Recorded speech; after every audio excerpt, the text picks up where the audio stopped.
مجھے طلاق ہو گئی تو میں پھپھو کے گھر آ گئی کیونکہ میرا میکا نہیں تھا۔ پھپھو مجھے میرا نام لینے کی بجائے طلاق یافتہ کہہ کر پکارتی تو مجھے بہت دکھ ہوتا۔ آج بھی میرے لیے روٹی نہیں بچی تھی۔ میں باسی کھانا گرم کرنے لگی تو مجھ سے اچانک پلیٹ ٹوٹ گئی۔ پھپھو نے آدھی رات کو مجھے گھر سے باہر نکال دیا۔ میں روتے ہوئے سڑک پر پہنچی۔ وہاں ایک شخص زخمی حالت میں تڑپ رہا تھا۔ میں نے اس کے زخم پر اپنا دوپٹہ باندھا اور ہمت کر کے اسے ہسپتال لے گئی۔ تبھی سب ڈاکٹرز اسے دیکھتے ہی دوڑ آئے۔ کچھ دیر بعد نرس بھاگتی ہوئی آئی اور بولی، اسسٹنٹ کمشنر کو ہوش آ گیا ہے، وہ آپ کو۔ میری زندگی کی کہانی تو اسی دن بدل گئی تھی جب میں نے ہوش بھی نہیں سنبھالا تھا۔ میرے والدین ایک حادثے میں مجھ سے ہمیشہ کے لیے چھن گئے تھے۔ اس وقت میری عمر بہت چھوٹی تھی۔ میں اتنی معصوم تھی کہ مجھے یہ بھی معلوم نہیں تھا کہ یتیم ہونا کیا ہوتا ہے، اور جب سر سے ماں باپ کا سایہ اٹھ جائے تو دنیا کتنی ظالم ہو جاتی ہے۔ والدین کے انتقال کے بعد میرا اس دنیا میں کوئی ٹھکانہ نہیں تھا سوائے میری پھپھو شمشاد بیگم کے گھر کے۔ جب مجھے پھپھو کے گھر لایا گیا تو انہوں نے مجھے گلے سے لگانے کی بجائے ایک بوجھ کی طرح قبول کیا۔ شمشاد بیگم ایک بہت ہی سخت مزاج اور لالچی عورت تھی جن کے دل میں میرے لیے کوئی محبت یا ہمدردی نہیں تھی۔ وہ مجھے دیکھتے ہی اپنے بھائی اور بھابھی کی باتیں یاد کر کے کرنے لگتی اور سارا غصہ مجھ معصوم پر نکال دیتی۔ بچپن کے وہ دن جب دوسرے بچے کھیلتے کودتے اور ہنستے مسکراتے تھے، میرا وقت پھپھو کے گھر کے چھوٹے بڑے کام کرنے میں گزرتا تھا۔ میں کچن کے برتن صاف کرتی، گھر میں جھاڑو لگاتی اور ہر وقت اسی خوف میں مبتلا رہتی کہ کہیں مجھ سے کوئی غلطی نہ ہو جائے، کیونکہ میری ایک چھوٹی سی غلطی پر بھی پھپھو مجھے بدترین سزا دیتی۔ وہ اکثر مجھے مارتی تھی اور کئی گھنٹے بھوکا پیاسا دھوپ میں کھڑا کر دیتی تھی۔ ان کا کہنا تھا کہ تم میرے بھائی کی نحوست اپنے ساتھ لے کر آئی ہو اور اب تمہارا سارا خرچہ مجھے اٹھانا پڑ رہا ہے۔ حالانکہ میرے والد نے مرنے سے پہلے اپنے حصے کی جائیداد اور کچھ پیسے پھپھو کے نام ہی کر دیے تھے تاکہ وہ میری پرورش اچھے طریقے سے کر سکے، لیکن شمشاد بیگم نے وہ سارے پیسے خود پر اور اپنے بیٹے پر خرچ کر دیے اور مجھے صرف ملازمہ بنا کر رکھ دیا۔ پھپھو کے اس ظلم کے دور میں اگر میرے لیے سکون کا کوئی ایک لمحہ تھا تو وہ ان کا بیٹا فہیم تھا۔ فہیم مجھ سے عمر میں تھوڑا بڑا تھا، لیکن وہ اپنی ماں کے برعکس ایک بہت ہی رحم دل، شریف اور سلجھا ہوا انسان تھا۔ وہ بچپن سے ہی دیکھتا آ رہا تھا کہ اس کی ماں مجھ پر کتنا ظلم کرتی ہے۔ فہیم کو میرا اس طرح روتے رہنا اور دن بھر کام کرنا بالکل پسند نہیں تھا۔ وہ جب بھی اسکول سے واپس آتا تو اپنے حصے کا کھانا یا پھل چپکے سے کچن میں لے آتا اور مجھے دے دیتا تھا۔ وہ مجھے کہتا تھا کہ زرنش تم بالکل مت رویا کرو، جب میں بڑا ہو جاؤں گا تو میں تمہیں اس گھر سے دور لے جاؤں گا اور تمہیں بہت خوش رکھوں گا۔ فہیم کی یہ باتیں میرے زخمی دل پر مرہم کا کام کرتی تھیں۔ جب پھپھو مجھے مارنے کے لیے ہاتھ اٹھاتی تو اکثر فہیم بیچ میں آ جاتا اور ماں کا ہاتھ پکڑ لیتا تھا۔ وہ کہتا تھا کہ ماں یہ تو ابھی بچی ہے، اس سے کیوں کام کرواتی ہو، آپ اسے کیوں مارتی ہو۔ فہیم کی اس طرفداری پر شمشاد بیگم مزید پاگل ہو جاتی اور وہ فہیم کو بھی ڈانٹنا شروع کر دیتی کہ تم اس یتیم لڑکی کے پیار میں اندھے ہو رہے ہو، یہ ہماری جائیداد کھانے آئی ہے۔ لیکن فہیم نے کبھی اپنی ماں کے غصے کی پرواہ نہیں کی۔ وہ جتنا ہو سکتا تھا میرا خیال رکھتا تھا۔ جب میں بیمار ہوتی تو فہیم اپنی جیب خرچ سے میرے لیے دوائی لے کر آتا اور رات کو جب سب سو جاتے تو وہ میرے کمرے کے باہر آ کر پوچھتا کہ زرنش اب تمہاری طبیعت کیسی ہے۔ فہیم کے اس سلوک کی وجہ سے میرے دل میں اس کے لیے ایک بھائیوں جیسا پاکیزہ رشتہ اور عزت پیدا ہو گئی تھی۔ میں اسے اپنا واحد محافظ سمجھتی تھی۔ بچپن گزر گیا اور میں جوانی کی دہلیز پر قدم رکھنے لگی۔ میری خواہش تھی کہ میں بہت زیادہ پڑھوں لکھوں، اپنے پاؤں پر کھڑی ہوں اور ایک بہترین مستقبل بناؤں۔ فہیم بھی یہی چاہتا تھا۔ اس نے میرا داخلہ ایک قریبی اسکول میں کروا دیا تھا۔ میں پڑھنے میں بہت اچھی تھی اور ہمیشہ اپنی کلاس میں اول آتی تھی۔ اسکول کے اساتذہ بھی میری ذہانت کی تعریف کرتے تھے، لیکن شمشاد بیگم کو میرا پڑھنا لکھنا ایک آنکھ نہیں بھاتا تھا۔ وہ ہر روز فہیم سے جھگڑا کرتی کہ تم اس لڑکی کی پڑھائی پر پیسے کیوں ضائع کر رہے ہو، اس نے پڑھ لکھ کر کون سا افسر بننا ہے، آخر کار اسے کسی کے گھر جا کر روٹیاں ہی بیلنی ہیں۔ جب میں نے میٹرک کا امتحان اچھے نمبروں سے پاس کر لیا اور کالج جانے کی باری آئی تو پھپھو نے صاف انکار کر دیا۔ انہوں نے کالج فارم پھاڑ کر پھینک دیا اور کہا کہ بس بہت ہو گئی پڑھائی، اب تم گھر بیٹھو اور گھر کے کام سنبھالو۔ فہیم نے ماں کے سامنے بہت ہاتھ جوڑے، منتیں کی کہ ماں زرنش کو پڑھنے دو، یہ بہت ذہین ہے، اس کی تعلیم ادھوری مت چھوڑو۔ لیکن شمشاد بیگم اپنے فیصلے پر اڑی رہیں۔ انہوں نے فہیم کو دھمکی دی کہ اگر تم نے اب اس کی پڑھائی کا نام لیا تو میں تمہیں گھر سے نکال دوں گی۔ یوں میری تعلیم کا سفر ادھورا رہ گیا، میری کتابیں مجھ سے چھین لی گئیں اور مجھے دوبارہ کچن کی چار دیواری میں قید کر دیا گیا۔ میں راتوں کو اپنی ادھوری کتابوں کو دیکھ کر روتی تھی کہ کاش میرے ماں باپ زندہ ہوتے تو وہ میری تعلیم کبھی ادھوری نہ چھوڑتے۔ فہیم بھی میری اس بے بسی پر بہت کڑتا تھا، لیکن وہ اپنی ماں کے سامنے مجبور تھا کیونکہ وہ ابھی خود اپنی پڑھائی مکمل کر رہا تھا اور اس کے پاس آمدنی کا کوئی ذریعہ نہیں تھا۔ جیسے جیسے میری عمر بڑھ رہی تھی، شمشاد بیگم کی بے چینی بھی بڑھتی جا رہی تھی۔ وہ اب مجھے اپنے گھر پر ایک سیکنڈ کے لیے بھی برداشت کرنے کو تیار نہیں تھی۔ انہیں ہر وقت یہ ڈر لگا رہتا تھا کہ کہیں فہیم میرے عشق میں مبتلا نہ ہو جائے اور مجھ سے شادی کی ضد نہ کر بیٹھے، کیونکہ فہیم کا جھکاؤ ہمیشہ میری طرف رہتا تھا۔ شمشاد بیگم اپنے اکلوتے بیٹے کے لیے ایک بہت امیر اور اونچے خاندان کی لڑکی چاہتی تھی۔ وہ کسی بھی قیمت پر ایک یتیم اور بے سہارا لڑکی کو اپنی بہو نہیں بنانا چاہتی تھی۔ اسی خوف کے مارے انہوں نے سوچا کہ جتنی جلدی ہو سکے اس لڑکی کو اس گھر سے رخصت کر دیا جائے تاکہ ان کی جان چھوٹے۔ انہوں نے زبردستی میرے لیے رشتے ڈھونڈنا شروع کر دیے۔ انہوں نے نہ تو لڑکے کا خاندان دیکھا، نہ اس کا اخلاق دیکھا اور نہ ہی اس کے مزاج کے بارے میں جاننے کی کوشش کی۔ بس انہیں ایک ایسا انسان چاہیے تھا جو مجھے اپنے ساتھ لے جائے۔ اسی دوران جاوید کا رشتہ سامنے آیا۔ جاوید کا خاندان ظاہری طور پر بہت امیر اور کاروباری تھا۔ شمشاد بیگم نے جیسے ہی جاوید کی دولت دیکھی، ان کی آنکھیں چمک اٹھی۔ انہوں نے بنا کچھ سوچے سمجھے، بنا کسی سے مشورہ کیے فوراً ہاں کر دی۔ فہیم نے جب جاوید کے بارے میں پتہ کروایا تو اسے معلوم ہوا کہ جاوید کا مزاج بہت سخت ہے اور وہ محلے میں اپنے غصے اور شکی طبیعت کی وجہ سے بدنام ہے۔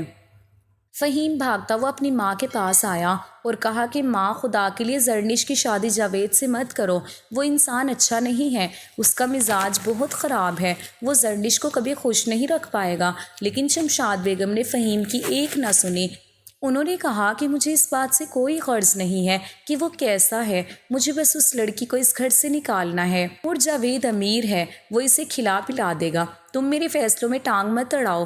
یوں پھپھو نے اپنی جان چھڑانے کے لیے میرا سودا کر دیا اور مجھے جاوید کے حوالے کر دیا۔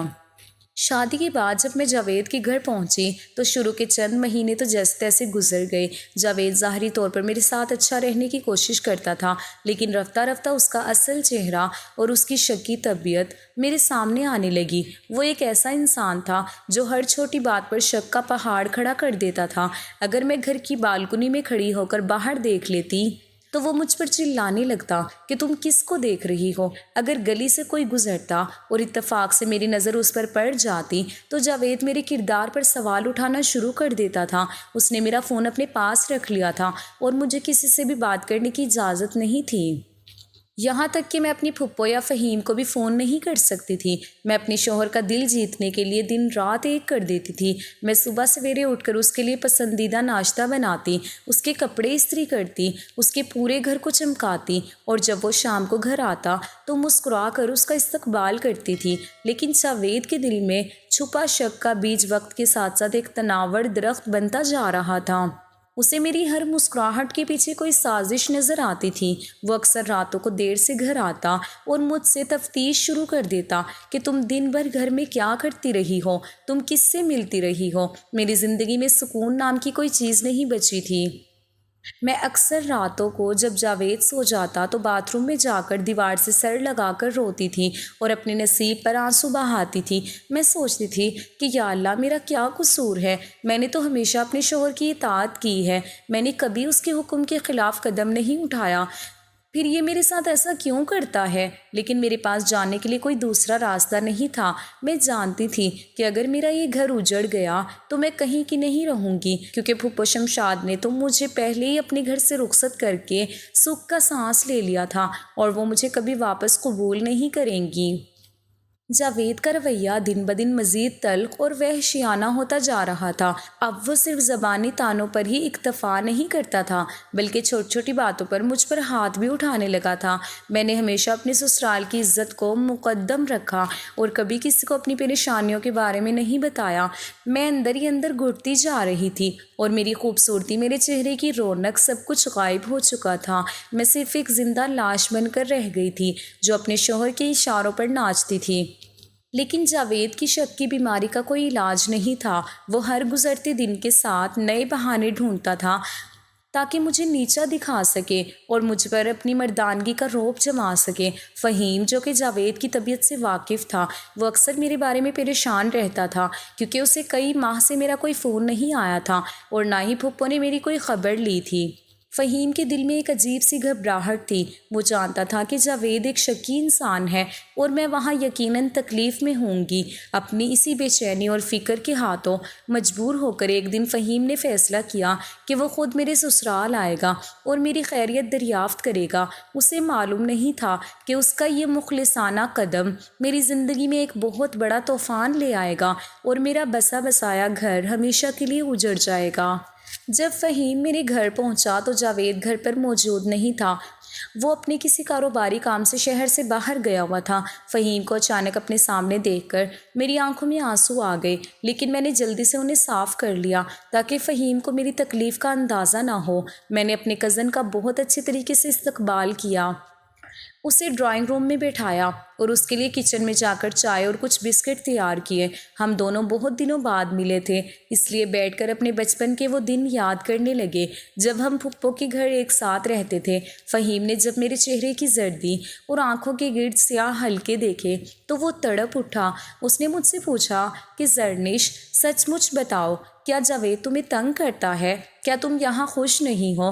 تمہاری یہ حالت کیوں ہو گئی ہے؟ میں نے اپنے دل کا حال چھپاتے ہوئے ایک چھوٹی سی مسکراہٹ اپنے چہرے پر سجائی اور کہا کہ نہیں فہیم بھائی، ایسی کوئی بات نہیں ہے، میں یہاں بہت خوش ہوں۔ جاوید میرا بہت خیال رکھتے ہیں، بس گھر کے کاموں کی وجہ سے تھوڑی تھکن ہو جاتی ہے۔ میں نہیں چاہتی تھی کہ میری وجہ سے فہیم اور پھپھو کے گھر میں کوئی پریشانی کھڑی ہو۔ فہیم کچھ دیر بیٹھا رہا۔ اس نے مجھے سمجھایا کہ زرنش، اگر کبھی کوئی تکلیف ہو تو مجھے ضرور بتانا، میں تمہارا بھائی ہوں۔ فہیم کچھ دیر بیٹھنے کے بعد وہاں سے چلا گیا، لیکن وہ میرے چہرے پر چھپی اداسی اور میرے اندر کے خوف کو محسوس کر چکا تھا۔ ابھی فہیم کو گئے چند ہی منٹ ہوئے تھے اور میں ڈرائنگ روم سے چائے کے برتن سمیٹ رہی تھی کہ جاوید اچانک گھر واپس آ گیا۔ وہ شہر سے جلدی واپس آ گیا تھا اور اس کے ہاتھ میں میرے لیے کچھ تحائف بھی تھے۔ شاید وہ اپنے پچھلے برے رویے کی تلافی کرنا چاہتا تھا، لیکن جیسے ہی وہ ڈرائنگ روم میں داخل ہوا، اس کی تیز نظریں میز پر پڑے 2 چائے کے کپوں پر پڑی۔ جاوید کے ماتھے پر فوراً گہرے بل پڑ گئے۔ اس کے چہرے کے تاثرات ایک دم بدل گئے اور اس نے مجھے غصے سے چلاتے ہوئے پکارا، زرنش، یہ کیا ہے؟ گھر میں کون آیا تھا؟ میں جاوید کا غصہ دیکھ کر بری طرح کانپ گئی، لیکن میں نے سچ بولتے ہوئے کہا کہ جاوید، وہ میرا کزن فہیم آیا تھا۔ وہ بہت دنوں بعد میری خیریت لینے آیا تھا، بس یہ سننا تھا کہ جاوید کے اندر کا شکی انسان جاگ اٹھا۔ اس کا چہرہ غصے سے لال ہو گیا اور اس کی آنکھوں میں وحشت اتر آئی۔ اس نے میری بات کا یقین کرنے کی بجائے الٹا مجھ پر سوالات کی بوچھاڑ کر دی کہ وہ اتنے دن بعد کیوں آیا اور میرے پیچھے ہی کیوں آیا؟ جب میں گھر پر نہیں تھا تب ہی کیوں آیا؟ تمہارا اس کے ساتھ کیا رشتہ ہے جو تم میرے بغیر اسے گھر میں بلاتی ہو اور اس کے ساتھ بیٹھ کر چائے پیتی ہو؟ جاوید نے میرا ہاتھ اتنی زور سے پکڑا کہ مجھے ایسا لگا جیسے میری ہڈیاں ٹوٹ جائیں گی۔ اس نے مجھے جھنجھوڑتے ہوئے بدترین الفاظ میں کہنا شروع کیا کہ تم مجھ سے جھوٹ بول رہی ہو۔ تمہارا اور اس فہیم کا پرانا چکر چل رہا ہے، اسی لیے وہ میرے پیچھے تمہارے گھر آتا ہے اور تم دونوں تنہائی کا فائدہ اٹھاتے ہو۔ میں نے روتے ہوئے جاوید کے پاؤں پکڑ لیے اور کہا کہ خدا کے لیے ایسا گھنونا الزام مت لگائیں۔ فہیم میرا بھائیوں جیسا کزن ہے، بچپن سے ہم ساتھ پلے بڑے ہیں، ہمارا ایسا کوئی غلط رشتہ نہیں ہے۔ لیکن جاوید پر تو جیسے اندھی تقلید اور شک کا بھوت سوار تھا۔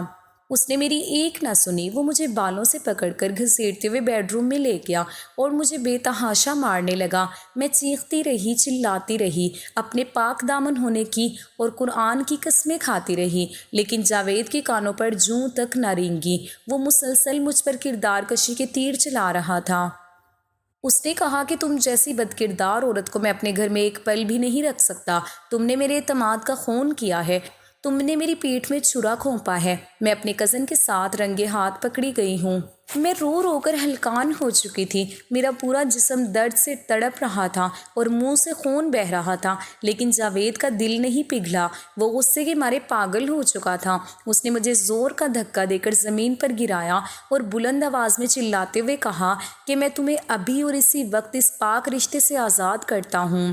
میں تمہیں طلاق دیتا ہوں، میں تمہیں طلاق دیتا ہوں، میں تمہیں طلاق دیتا ہوں۔ یہ الفاظ کہتے ہی جاوید نے میرا بچا کچا بھرم بھی مٹی میں ملا دیا اور میری برسوں کی وفاداری کا یہ صلہ دیا۔ یہ الفاظ میرے کانوں میں پگھلے ہوئے شیشے کی طرح گرے، میرے پیروں تلے سے زمین نکل گئی۔ مجھے ایسا لگا جیسے کائنات کی ہر چیز رک گئی ہو۔ میں ایک دم ساکت ہو گئی، میرے آنسو بھی جیسے خشک ہو گئے۔ میں ایک ٹک جاوید کو دیکھ رہی تھی جو غصے میں ہانپ رہا تھا۔ جاوید نے الماری کھولی اور میرا کچھ سامان ایک بیگ میں ٹھوسا اور پھر مجھے بازو سے پکڑ کر کھینچتے ہوئے گھر کے مرکزی دروازے کی طرف لے گیا۔ اس نے دروازہ کھولا اور مجھے باہر سڑک پر پھینک دیا۔ میں آدھی رات کے وقت سنسان سڑک پر کھڑی تھی، میرے پاس نہ کوئی سہارا تھا اور نہ ہی کوئی ٹھکانہ۔ میں روتے ہوئے پیدل ہی اپنی پھپھو شمشاد بیگم کے گھر کی طرف چل پڑی۔ رات کا اندھیرا بہت گہرا تھا اور سڑکیں بالکل سنسان تھیں۔ میرا دل بری طرح دھڑک رہا تھا۔ میں جیسے تیسے کر کے صبح کے وقت اپنی پھپھو کے گھر پہنچی۔ جب شمشاد بیگم نے دروازہ کھولا اور سامنے مجھے اس حال میں دیکھا تو ان کے ہوش اڑ گئے۔ میں نے روتے ہوئے پھپھو کو گلے لگانا چاہا، لیکن شمشاد بیگم نے مجھے پیچھے دھکیل دیا۔ میں نے روتے ہوئے ساری داستان سنائی کہ کس طرح جاوید نے فہیم کا نام لے کر مجھ پر جھوٹا شک کیا اور مجھے 3 طلاقیں دے کر گھر سے نکال دیا۔ یہ سنتے ہی شمشاد بیگم کے چہرے کا رنگ اڑ گیا، لیکن ان کے دل میں میرے لیے کوئی ہمدردی پیدا نہیں ہوئی، بلکہ وہ مجھ پر ہی برس پڑیں اور کہنے لگی کہ تم نے ہمارے خاندان کی ناک کٹوا دی ہے، اب لوگ ہمیں تانے دیں گے کہ تمہاری پالی ہوئی لڑکی طلاق یافتہ ہو کر گھر واپس آ گئی ہے۔ شمشاد بیگم نے غصے سے پاگل ہو کر کہا کہ تم نے میرے بیٹے کا نام بدنام کر دیا، تمہاری ہمت کیسے ہوئی میرے فہیم پر ایسا الزام لگانے کی؟ تم خود ہی بد چلن ہوگی، تمہارے شوہر نے تمہیں گھر سے نکالا ہے۔ کوئی مرد اپنی ہستی بستی بیوی کو ایسے ہی گھر سے نہیں نکالتا، ضرور تمہارا ہی کوئی قصور ہوگا۔ میں نے تڑپ کر کہا کہ پھپھو خدا کے لیے ایسا مت کہیں، میں بالکل بے گناہ ہوں۔ جاوید کا شک جھوٹا تھا، میں نے کبھی فہیم کو غلط نظر سے نہیں دیکھا، لیکن شمشاد بیگم نے میری ایک نہ سنی۔ انہوں نے مجھے گھر کے ایک کونے میں رہنے کی اجازت تو دے دی، لیکن اس شرط پر کہ میں گھر کا سارا کام کاج کروں گی اور کسی کے سامنے نہیں آؤں گی۔ اسی دن سے میری زندگی جہنم بن گئی۔ شمشاد بیگم نے میرا اصل نام زرنش لینا ہی چھوڑ دیا۔ وہ جب بھی مجھے پکارتی تو طلاق یافتہ کہہ کر پکارتی۔ یہ الفاظ میرے دل پر کسی خنجر کی طرح لگتا تھا۔ گھر کا کوئی بھی فرد مجھ سے سیدھے منہ بات نہیں کرتا تھا۔ فہیم کو جب اس بات کا پتہ چلا کہ جاوید نے اس کا نام لے کر مجھے طلاق دی ہے تو اس کے پیروں تلے سے زمین نکل گئی۔ وہ رو پڑا اور اس نے اپنی ماں کو سمجھانے کی بہت کوشش کی کہ ماں، زرنش بالکل پاک دامن ہے، جاوید شکی انسان ہے، میری وجہ سے اس کا گھر اجڑ گیا، ہمیں اس کا ساتھ دینا چاہیے۔ لیکن شمشاد بیگم نے فہیم کو سخت لہجے میں خاموش کرا دیا اور کہا کہ اگر تم نے اس طلاق یافتہ کی طرفداری کی تو میں تمہیں اس گھر سے آگ کر دوں گی اور جائیداد سے بھی بے دخل کر دوں گی۔ فہیم اپنی ماں کے غصے اور جائیداد سے محرومی کے خوف کے آگے مجبور ہو گیا اور بالکل خاموش ہو گیا۔ میں دن بھر گھر کی صفائی کرتی، کپڑے دھوتی، کھانا پکاتی اور سب کے تانے سنتی تھی۔ میری صبح شمشاد بیگم کے تانوں سے ہوتی تھی اور رات رونے دھونے میں گزر جاتی تھی۔ کئی مہینے اسی طرح گزر گئے۔ میرا رنگ پیلا پڑ چکا تھا اور میں ہڈیوں کا ڈھانچہ بن چکی تھی۔ شمشاد بیگم مجھے پیٹ بھر کر کھانا بھی نہیں دیتی تھی، وہ ہمیشہ بچا ہوا باسی کھانا میرے آگے ڈال دیتی۔ میں خاموشی سے اپنے نصیب کو روتی اور وہ کھانا کھا لیتی۔ ایک دن گھر میں مہمان آئے ہوئے تھے۔ میں نے دن بھر کچن میں کھڑے ہو کر مہمانوں کے لیے طرح طرح کے کھانے بنائے۔ میرے ہاتھ تھک چکے تھے اور بھوک کے مارے میرا برا حال تھا۔ جب مہمان چلے گئے تو شمشاد بیگم اور گھر کے باقی افراد نے مل کر سارا کھانا ختم کر دیا۔ میرے لیے رات کی روٹی کا ایک نوالا بھی نہیں بچا تھا۔ رات کے 12 بج چکے تھے۔ میں کچن میں گئی تو میں نے دیکھا کہ ہنڈیاں بالکل خالی تھی۔ وہاں صرف ایک پرانی باسی روٹی پڑی تھی۔ میں نے سوچا کہ میں اسی باسی روٹی کو گرم کر کے کھا لوں گی تاکہ میرے پیٹ کی آگ بجھ سکے۔ میں نے جیسے ہی باسی کھانا گرم کرنے کے لیے چولہا جلایا اور الماری سے ایک چینی کی پلیٹ نکالنے لگی تو کمزوری اور تھکن کی وجہ سے میرے ہاتھ کانپ گئے اور وہ قیمتی پلیٹ میرے ہاتھ سے چھوٹ کر زمین پر گر گئی۔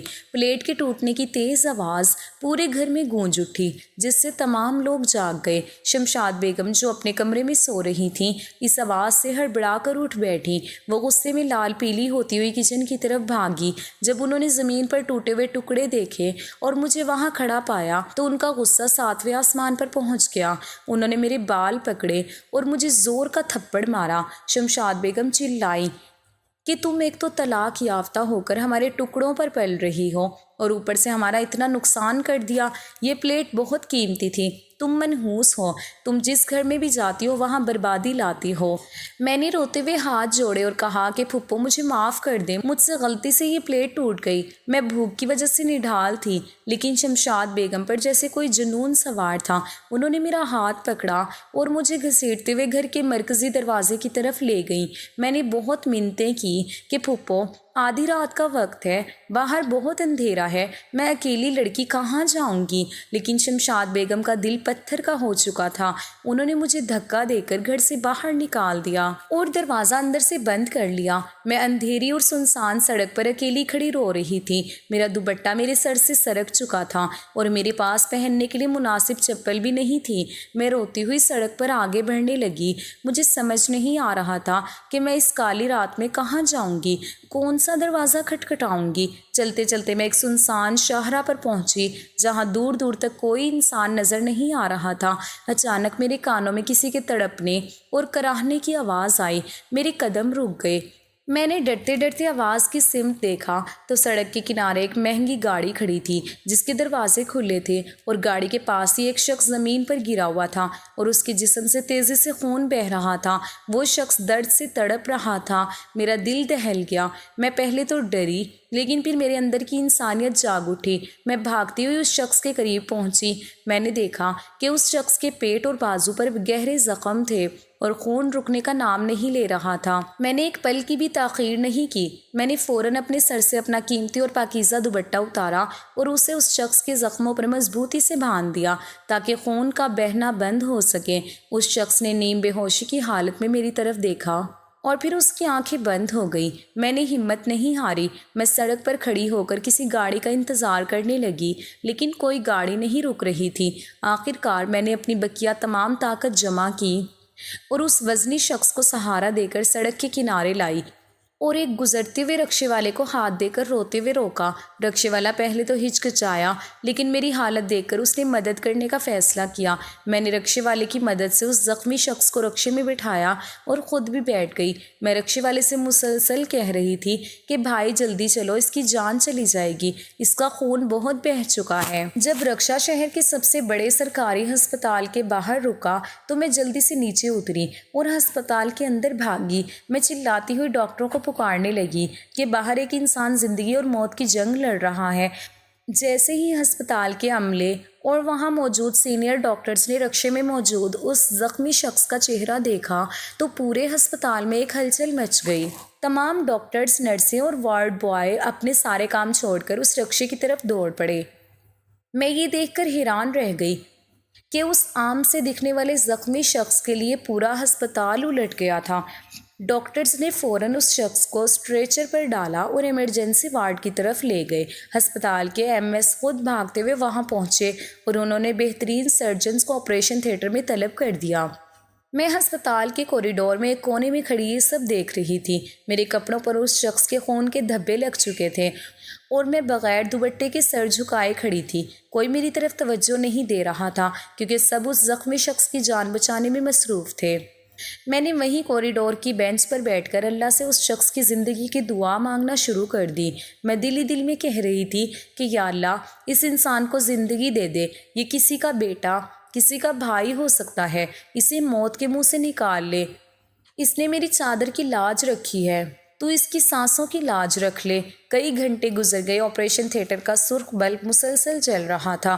میں وہیں بیٹھی جاگتی رہی۔ صبح کی پہلی کرن نمودار ہو چکی تھی، لیکن میری آنکھوں میں نیند کا ایک جھونکا بھی نہیں تھا۔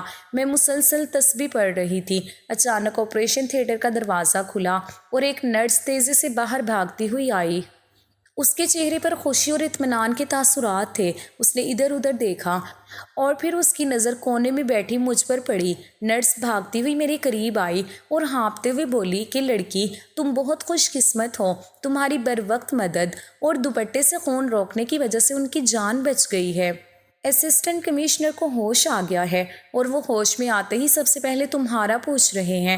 وہ تمہیں اپنے پاس بلا رہے ہیں۔ میں نے جیسے ہی اسسٹنٹ کمشنر کا لفظ سنا، میرے دل کی دھڑکن تیز ہو گئی۔ میں حیرت سے گونگی ہو گئی کہ جس شخص کی میں نے جان بچائی تھی وہ کوئی عام انسان نہیں، بلکہ اسی شہر کا سب سے بڑا افسر یعنی اسسٹنٹ کمشنر زاویار خان تھا۔ میں کانپتے ہوئے قدموں سے نرس کے پیچھے پیچھے ICU کی طرف چل پڑی۔ میرے ذہن میں ہزاروں سوال گردش کر رہے تھے کہ اتنا بڑا افسر ہوش میں آتے ہی سب سے پہلے مجھ جیسی معمولی اور بے سہارا لڑکی کے بارے میں کیوں پوچھ رہا ہے۔ جیسے ہی نرس نے کمرے کا بھاری دروازہ کھولا، اندر کی ٹھنڈی ہوا میرے چہرے سے ٹکرائی۔ بیڈ پر اسسٹنٹ کمشنر زاویار خان لیٹے ہوئے تھے۔ ان کے سر اور بازو پر پٹیاں بندھی ہوئی تھیں اور چہرے پر شدید کمزوری تھی، لیکن ان کی آنکھوں میں ایک عجیب سا رعب اور چمک ابھی بھی باقی تھی۔ جیسے ہی میں ان کے بیڈ کے قریب پہنچی، انہوں نے دھیرے سے اپنی آنکھیں کھولیں اور میری طرف دیکھا۔ ان کی نظریں میرے خون آلود کپڑے اور میرے ننگے سر پر گئی تو انہوں نے فوراً نرس کو اشارہ کیا۔ نرس نے الماری سے ایک نیا صاف سفید دوپٹہ نکالا اور عزت کے ساتھ میرے سر پر رکھ دیا۔ زاویار خان نے ایک گہرا سانس لیا اور بہت ہی دھیمے لیکن بھاری لہجے میں بولے کہ زرنش، میں نے نرس سے تمہارا نام معلوم کر لیا ہے۔ میں تمہارا شکریہ کس منہ سے ادا کروں؟ مجھے ڈاکٹرز نے بتایا ہے کہ اگر تم بروقت اپنا دوپٹہ میرے زخم پر نہ باندھتی اور مجھے ہسپتال نہ پہنچاتی تو شاید میں اب تک مر چکا ہوتا۔ تم نے میری جان بچائی ہے۔ تم نے مجھ پر بہت بڑا احسان کیا ہے۔ بولو، میں تمہاری کیا مدد کر سکتا ہوں؟ تم کہاں رہتی ہو؟ تمہارا گھر کہاں ہے؟ میں ابھی اپنے گارڈز کو حکم دیتا ہوں کہ وہ تمہیں پوری حفاظت کے ساتھ تمہیں گھر چھوڑ کر آئیں گے۔ زاویار خان کی یہ باتیں سن کر میرے ضبط کا بندھن ٹوٹ گیا۔ میرے اندر کا چھپا ہوا سارا درد آنسو بن کر میری آنکھوں سے بہنے لگا۔ میں نے اپنے چہرے کو دونوں ہاتھوں سے چھپا لیا اور بری طرح رو پڑی۔ میری ہچکیاں بند گئی۔ ICU کے اس خاموش کمرے میں میرے رونے کی آواز گونجنے لگی۔ زاویار خان میری یہ حالت دیکھ کر پریشان ہو گئے۔ انہوں نے نرس کو ہٹ جانے کا اشارہ کیا اور مجھ سے بہت نرمی سے پوچھا کہ زرنش، تم رو کیوں رہی ہو؟ میں نے تو صرف تمہارے گھر کا پوچھا ہے۔ کیا کوئی بات ہے؟ مجھے بتاؤ، میں اس شہر کا اسسٹنٹ کمشنر ہوں، تمہاری ہر مشکل حل کر سکتا ہوں۔ میں نے روتے ہوئے اپنی کپکپاتی آواز میں کہا کہ سر، میرا اب اس دنیا میں کوئی گھر نہیں ہے، میرا کوئی ٹھکانہ نہیں ہے۔ میں ایک یتیم لڑکی ہوں جس کا کوئی میکا نہیں تھا۔ میری پھپھو نے میری شادی ایک امیر شخص جاوید سے کرائی تھی، لیکن وہ بہت شکی انسان تھا۔ اس نے مجھ پر جھوٹا الزام لگا کر مجھے طلاق دے دی۔ جب میں طلاق یافتہ ہو کر پھپھو کے گھر گئی تو انہوں نے مجھے گلے لگانے کی بجائے طلاق یافتہ کہہ کر ذلیل کیا، مجھ سے کتے کی طرح کام کرایا، اور کل رات بھوک کی وجہ سے مجھ سے کچن میں ایک پلیٹ ٹوٹ گئی تو پھپھو نے مجھے آدھی رات کو دھکے دے کر گھر سے نکال دیا۔ میرا اس دنیا میں اب کوئی بھی نہیں ہے۔ میں کہاں جاؤں گی؟ مجھے خود معلوم نہیں ہے۔ میری بات سن کر زاویار خان کے چہرے پر غصے اور ہمدردی کے ملے جلے تاثرات ابھر آئے۔ ان کی آنکھوں میں شعلے لپکنے لگے کہ ایک معصوم لڑکی پر اس کے اپنے رشتہ داروں نے اتنا ظلم کیا ہے۔ انہوں نے ایک لمحہ سوچے بغیر بہت ہی مان اور عزت والے لہجے میں کہا کہ زرنش، تم اب بالکل نہیں رو گی۔ آج کے بعد تم اکیلی نہیں ہو۔ اگر تمہارا کوئی نہیں ہے تو آج سے تم میری مہمان ہو۔ تم اب اس دنیا کے رحم و کرم پر نہیں رہو گی۔ میری ماں گھر پر اکیلی ہوتی ہیں اور وہ بہت بیمار رہتی ہیں۔ انہیں ایک ایسی ہی سچی اور مخلص لڑکی کی ضرورت ہے جو ان کا خیال رکھ سکے۔ تم میرے ساتھ میرے بنگلے چلو گی اور وہیں رہو گی، یہ میری درخواست ہے۔ میں زاویار خان کی اس دریا دلی پر حیران رہ گئی کہ ایک اجنبی افسر مجھے اتنی بڑی عزت دے رہا تھا۔ 2 دن بعد جب ڈاکٹرز نے زاویار خان کی حالت کو بہتر قرار دیا اور انہیں ہسپتال سے چھٹی مل گئی اور ان کے سرکاری گارڈز اور بڑی گاڑیوں کا قافلہ ہسپتال کے باہر کھڑا تھا۔ زاویار خان نے مجھے اپنی گاڑی میں بٹھایا اور ہم ان کے بہت بڑے اور خوبصورت بنگلے پر پہنچ گئے۔ بنگلہ بہت بڑا تھا جہاں چاروں طرف ہریالی اور گارڈز تعینات تھے۔ جیسے ہی ہم اندر داخل ہوئے، ایک ضعیف اور بہت ہی نورانی چہرے والی خاتون ویل چیئر پر بیٹھی ہوئی تھی۔ وہ زاویار خان کی والدہ تھی۔ انہوں نے جب اپنے بیٹے کو سلامت دیکھا تو ان کی آنکھوں میں آنسو آ گئے۔ زاویار خان نے اپنی ماں کے ہاتھوں کو محبت سے تھام لیا اور پھر میرا ہاتھ پکڑ کر ان کے سامنے کیا اور بولے کہ ماں، یہ زرنش ہے، یہ وہی لڑکی ہے جس نے اپنی چادر کی پرواہ نہ کرتے ہوئے سڑک پر میری جان بچائی۔ اگر یہ نہ ہوتی تو آج آپ کا بیٹا زندہ نہ ہوتا، اور ماں، اس کا اس دنیا میں کوئی نہیں ہے، یہ آج سے ہماری مہمان ہے اور آپ کی بیٹی بن کر یہاں رہے گی۔ زاویار خان کی ماں نے جیسے ہی میری کہانی سنی، انہوں نے فوراً مجھے اپنے گلے سے لگا لیا۔ ان کی ممتا بھری گود میں سر رکھتے ہوئے مجھے ایسا لگا جیسے مجھے کائنات کی سب سے بڑی پناہ گاہ مل گئی ہو۔ انہوں نے میرے سر پر ہاتھ پھیرا اور کہا کہ زرنش بیٹی، اب یہ تمہارا اپنا گھر ہے، یہاں تمہیں کوئی طلاق یافتہ کہہ کر نہیں پکارے گا، تم میری بیٹی ہو۔ اسی دوران ہسپتال سے فارغ ہونے کے بعد زاویار خان نے اپنے ڈی پی او اور پولیس فورس کو حکم دیا کہ ان پر حملہ کرنے والے دشمنوں کو کسی بھی قیمت پر گرفتار کیا جائے۔ پولیس نے دن رات ایک کر کے ان دہشت گردوں اور دشمنوں کا سراغ لگا لیا جنہوں نے زاویار خان کی گاڑی پر فائرنگ کی تھی۔ وہ زاویار خان کے دفتری کاموں اور کرپشن کے خلاف کارروائی کی وجہ سے ان کے جانی دشمن بن چکے تھے۔ جب وہ سب قانون کی گرفت میں آ گئے اور جیل کے پیچھے پہنچ گئے تو زاویار خان نے سکھ کا سانس لیا۔ اب بنگلے کا ماحول بہت پرسکون ہو چکا تھا۔ میں نے سچے دل سے زاویار خان کی والدہ کی خدمت شروع کر دی۔ میں صبح سویرے اٹھ کر ان کے لیے گرم پانی کرتی، انہیں وقت پر دوائی دیتی، ان کے پاؤں دباتی اور ان کا پسند کا کھانا اپنے ہاتھوں سے بنا کر کھلاتی تھی۔ زاویار خان کی والدہ مجھ سے اتنی محبت کرنے لگی تھی کہ وہ ایک پل بھی میرے بغیر نہیں رہتی تھی۔ وہ کہتی تھی کہ زرنش، تم میری سگی بیٹیوں سے بڑھ کر میرا خیال رکھتی ہو۔ میں نے اپنی عدت کے باقی دن بھی اسی بنگلے کے ایک پرسکون کمرے میں اللہ اللہ کر کے گزارے۔ میں ہر نماز میں اللہ کا شکر ادا کرتی تھی کہ اس نے مجھے اس جہنم سے نکال کر اس جنت جیسے گھر میں پہنچا دیا جہاں مجھے عزت اور احترام مل رہا تھا۔ زاویار خان روزانہ شام کو جب اپنے افسر والے روپ سے نکل کر گھر آتے تو وہ دور سے مجھے اپنی ماں کی خدمت کرتے ہوئے دیکھتے تھے۔ وہ میرے اخلاق، میرے رکھ رکھاؤ اور میری سادگی کے قائل ہو چکے تھے۔ وہ جانتے تھے کہ میں ایک پاک دامن اور سلجھی ہوئی لڑکی ہوں جس پر جاوید جیسے جاہل انسان نے صرف شک کی بنیاد پر ظلم کیا تھا۔ جیسے ہی میری عدت کے 3 مہینے مکمل ہوئے، ایک شام زاویار خان اپنی ماں کے کمرے میں آئے جہاں میں ماں کے سر میں تیل لگا رہی تھی۔ زاویار خان نے اپنی ماں کے پاس بیٹھ کر بہت ہی سنجیدگی سے کہا کہ ماں، زرنش کی عدت آج مکمل ہو چکی ہے اور میں چاہتا ہوں کہ اب زرنش ہمیشہ کے لیے اس گھر کی مالکن بن جائے۔ میں زرنش سے شادی کرنا چاہتا ہوں۔ اگر آپ کی اور زرنش کی اجازت ہو تو ہم سادگی سے نکاح کر لیں۔ زاویار خان کی ماں کا چہرہ خوشی سے کھل اٹھا۔ انہوں نے فوراً میرا ہاتھ زاویار کے ہاتھ میں دے دیا اور کہا کہ میرے بیٹے، تم نے میرے دل کی بات چھین لی۔ میں خود زرنش کو اپنی بہو بنانا چاہتی تھی۔ میں شرم کے مارے سر جھکائے کھڑی تھی۔ میری آنکھوں سے خوشی کے آنسو بہہ رہے تھے۔ کہاں میں ایک ٹھکرائی ہوئی طلاق یافتہ لڑکی تھی اور کہاں مجھے شہر کا سب سے بڑا افسر اپنی بیوی بنا رہا تھا۔ اگلے ہی دن گنتی کے چند گواہوں کی موجودگی میں میرا اور زاویار خان کا نکاح ہو گیا اور میں زرنش جاوید سے زرنش زاویار خان بن گئی۔ نکاح کے بعد جب میں پہلی بار زاویار کے کمرے میں داخل ہوئی تو میرے دل کی دھڑکنیں بری طرح مچلی جا رہی تھیں۔ وہ کمرہ جو کبھی مجھے ایک اجنبی افسر کی سلطنت لگتا تھا، آج میری محبت کا مسکن بن چکا تھا۔ زاویار بیڈ پر بیٹھے میرا انتظار کر رہے تھے۔ جیسے ہی انہوں نے مجھے گھونگھٹ میں لپٹے دیکھا، وہ دھیرے سے اٹھے اور میرے قریب آ کر بیٹھ گئے۔ انہوں نے بہت ہی نرمی سے میرا ہاتھ اپنے مضبوط ہاتھوں میں لیا۔ ان کے لمس میں ایک ایسی تپش اور اپنائیت تھی جس نے میرے پچھلے تمام زخموں پر مرہم رکھ دیا تھا۔ زاویار نے بہت پیار سے میرا گھونگھٹ اٹھایا اور میری شرم سے جھکی ہوئی آنکھوں میں جھانکتے ہوئے بولے کہ زرنش، آج سے تم صرف میری بیوی نہیں ہو بلکہ میری کائنات کا سب سے خوبصورت حصہ ہو۔ میں نے زندگی میں بہت سے معرکے جیتے ہیں، لیکن تمہیں اپنی زندگی میں پا کر مجھے لگتا ہے کہ میں نے دنیا کی سب سے بڑی جنگ جیت لی ہے۔ تمہارا یہ معصوم چہرہ اور یہ جھیل جیسی آنکھیں اب میری زندگی کا حاصل ہیں۔ میں وعدہ کرتا ہوں کہ میں تمہیں کبھی رونے نہیں دوں گا اور تمہاری آنکھ سے نکلنے والے ہر آنسو کا حساب اس دنیا سے لوں گا۔ زاویار کی یہ باتیں میرے دل میں اترتی چلی گئیں اور میں نے پہلی بار ایک مرد کے حصار میں خود کو محفوظ اور معزز محسوس کیا۔ میں نے اپنا سر ان کے چوڑے سینے پر رکھ دیا، جہاں ان کے دل کی دھڑکن گواہی دے رہی تھی کہ وہ اب صرف اور صرف میرے ہیں۔ شادی کے بعد کی صبح میری زندگی کی سب سے حسین صبح بن چکی تھی۔ جب میں صبح سویرے اٹھ کر زاویار کے لیے چائے بناتی تو وہ کچن میں چپکے سے میرے پیچھے آ کر کھڑے ہو جاتے تھے۔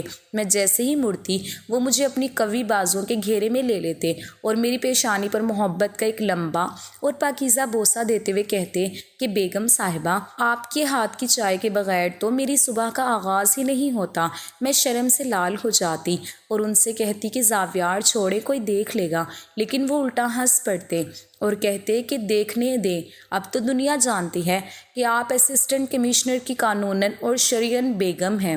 مجھے اپنی بیوی سے محبت کرنے کے لیے کسی سے اجازت لینے کی ضرورت نہیں ہے۔ وہ اکثر شام کو جب دفتر سے تھکے ہارے واپس آتے تو تمام دفتری فائلیں ایک طرف رکھ کر میرے پاس بیٹھ جاتے اور میرے بالوں کو اپنی انگلیوں سے سلجھاتے ہوئے اپنے پورے دن کی مصروفیات شیئر کرتے تھے۔ ان کا یہ انداز مجھے یہ احساس دلاتا تھا کہ ایک عورت کی زندگی میں سچے مرد کی اہمیت کیا ہوتی ہے۔ جاوید نے مجھے ہمیشہ اندھیروں اور شک کی سولی پر لٹکائے رکھا، لیکن زاویار نے مجھے اپنی محبت کی روشنی سے منور کر دیا تھا۔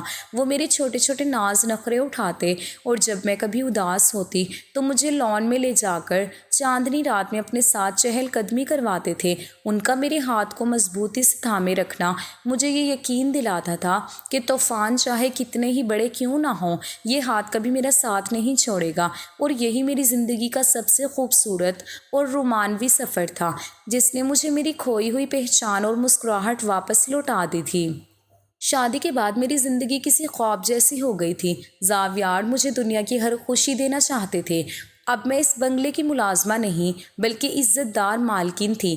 گارڈز اور نوکر چاکر میرے ایک اشارے پر کھڑے رہتے تھے، لیکن میں نے اپنی سادگی اور اخلاق کو کبھی نہیں چھوڑا۔ میں اب بھی اپنی ساس کی اسی طرح خدمت کرتی تھی جیسے پہلے کرتی تھی۔ زندگی بہت خوبصورت گزر رہی تھی کہ اچانک ایک دن بنگلے کے باہر ایک بڑی گاڑی آ کر رکی اور گارڈز نے اندر آ کر مجھے بتایا کہ بیگم صاحبہ، باہر کوئی خاتون آئی ہے جو آپ سے ملنے کے لیے رو رہی ہیں اور کہہ رہی ہیں کہ وہ آپ کی پھپھو ہیں۔ میں نے چونک کر زاویار کی طرف دیکھا۔ زاویار نے مسکرا کر کہا کہ زرنش، اب تم اس گھر کی مالکن ہو، تمہارا جو فیصلہ ہوگا مجھے منظور ہے، تم انہیں اندر بلا لو۔ جب میں ڈرائنگ روم میں گئی تو سامنے پھپھو شمشاد بیگم کھڑی تھی۔ ان کا حلیہ بری طرح بگڑ چکا تھا، چہرے پر وہ پرانا غرور اور تکبر غائب تھا۔ وہ مجھے دیکھتے ہی میرے پاؤں میں گر گئی اور زاروں قطار رونے لگی۔ میں نے حیرت سے انہیں اٹھایا اور پوچھا کہ پھپھو، آپ کی یہ حالت کیسے ہوئی اور یہاں کیوں آئی ہیں؟ پھپھو شمشاد بیگم نے روتے ہوئے سسکیاں لیتے ہوئے بتایا کہ زرنش، مجھے میرے گناہوں کی سزا مل گئی ہے۔ میں نے تم پر ظلم کیا تھا، تمہیں طلاق یافتہ کہہ کر آدھی رات کو گھر سے نکالا تھا۔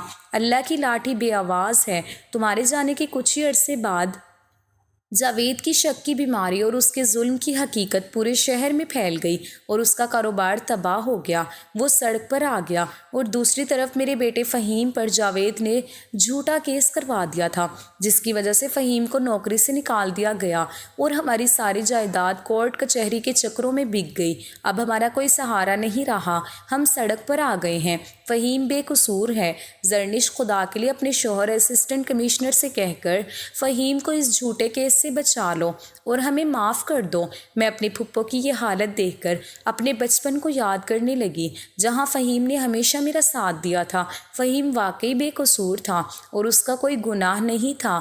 زاویار خان، جو پیچھے کھڑے یہ سب سن رہے تھے، انہوں نے آگے بڑھ کر پھپھو سے کہا کہ شمشاد بیگم، آپ نے جس لڑکی کو ایک پلیٹ ٹوٹنے پر گھر سے نکالا تھا، آج اسی لڑکی کی وجہ سے آپ کا بیٹا جیل جانے سے بچ جائے گا، کیونکہ زرنش کا دل بہت بڑا ہے۔ میں نے زاویار کی طرف دیکھا اور میری آنکھوں میں التجا تھی۔ زاویار نے میری دل کی بات سمجھ لی اور فوراً اپنے فون سے DPO کو کال کی اور حکم دیا کہ فہیم پر جاوید کی طرف سے کیا گیا تمام جھوٹا کیس فوراً ختم کیا جائے اور جاوید کے خلاف فراڈ کا مقدمہ درج کیا جائے۔ زاویار کا یہ حکم سنتے ہی پھپھو شمشاد بیگم نے میرے ہاتھ چوم لیے اور وہ شرمندگی سے پانی پانی ہو گئی۔ انہوں نے کہا کہ زرنش، تم نے ہمارے ظلم کا بدلہ احسان سے کر دیا ہے، تم واقعی ایک پاک دامن لڑکی ہو۔ میں نے پھپھو کو گلے سے لگا لیا اور انہیں کچھ پیسے اور مدد دے کر رخصت کیا۔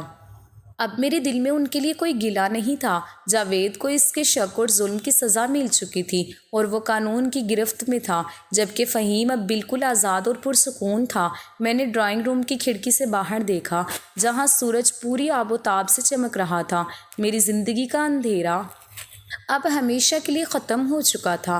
زاویار نے پیچھے سے آ کر میرے کندھے پر ہاتھ رکھا اور مجھے اپنے حصار میں لے لیا۔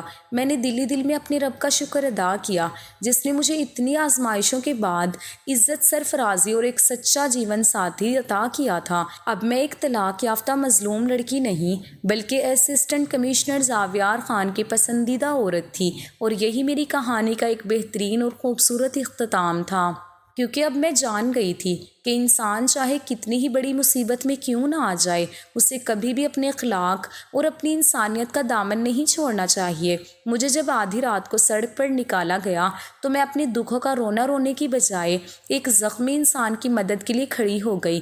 میں نے اپنے سر کی چادر اتار کر ایک اجنبی کی جان بچائی، اور اسی قربانی اور مخلصانہ عمل کی وجہ سے اللہ نے اس کے لیے عزت کے دروازے کھول دیے۔ اور جب وہی ظالم پھپھو میرے سامنے پاؤں میں گر کر معافی مانگ رہی تھی تو میں نے اپنے پرانے دکھوں کا بدلہ لینے کی بجائے ان کے ساتھ احسان کا معاملہ کیا اور فہیم کو جیل جانے سے بچایا۔ یہی ایک سچے اور نیک انسان کی نشانی ہے کہ وہ برائی کا جواب ہمیشہ اچھائی سے دیتا ہے اور اپنے دشمنوں کو بھی معاف کر دیتا ہے۔ یہ کہانی ہمیں سکھاتی ہے کہ یتیموں اور بے سہاروں پر ظلم کرنے والوں کا انجام ہمیشہ عبرت ناک ہوتا ہے، اور صبر کرنے والوں کو اللہ پاک دنیا اور آخرت دونوں میں سرفرازی عطا فرماتا ہے۔